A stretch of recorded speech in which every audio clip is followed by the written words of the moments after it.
Hi everyone, Patrick Meninga here, spiritualriver.com. I want to talk to you today about mental illness and how that relates to drug addiction and alcoholism. Now, when you have addiction and a mental illness together, they refer to that as a co-occurring disorder. And I think they're finding that these are more and more common than we once believed, and that a great number of addicts and alcoholics also have some sort of co-occurring disorder and some sort of mental illness that goes along with their addiction, to include depression or anxiety. And so what they've found when it comes to these co-occurring disorders is that you cannot treat just one or the other. You can't just isolate the addiction and say, okay, forget about your mental illness, we're going to work on your addiction for a while. And you can't just say, okay, forget about your addiction, we're going to focus on treating your mental illness.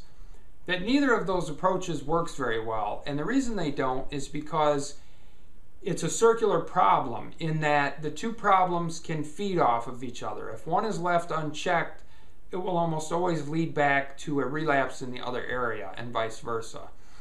So if you have depression or anxiety and you're going to 12-step meetings and you're trying to abstain from alcohol or your drug of choice, whatever that may be, and you're struggling and you can't figure out why, it may be because you're not treating your depression or your anxiety or bipolar disorder or whatever the case may be.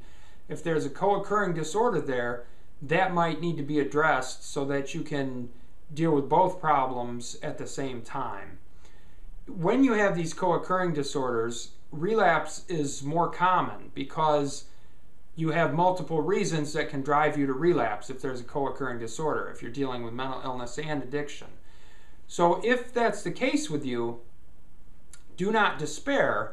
There's solutions out there that can help you and there's still hope for you, but you're going to need to take a bit more of a holistic approach, meaning that you don't just treat the addiction, you don't just treat yourself in terms of spirituality, you don't just treat yourself in terms of mental health, you treat everything. You need a holistic approach. You need to deal with your physical health, nutrition, sleep patterns, medications. You need to look at emotional stability. You need to look at all these different pieces, spirituality. So the holistic approach is important for anyone in recovery. But if you have a co-occurring disorder and you're struggling with mental illness and addiction, the holistic approach is even more vital. It's even more important because there's so many different ways that a person can relapse. And if you have mental illness, that just adds another avenue that could potentially drive you to relapse. They've also found with a number of different mental illnesses that things like medication can be very effective, and you should certainly explore that with your physician. But there's also a lot of evidence that things like exercise and good physical nutrition, physical health, sleeping, getting good sleep every night, and getting good exercise every day, that those things are vital for overcoming certain mental illnesses.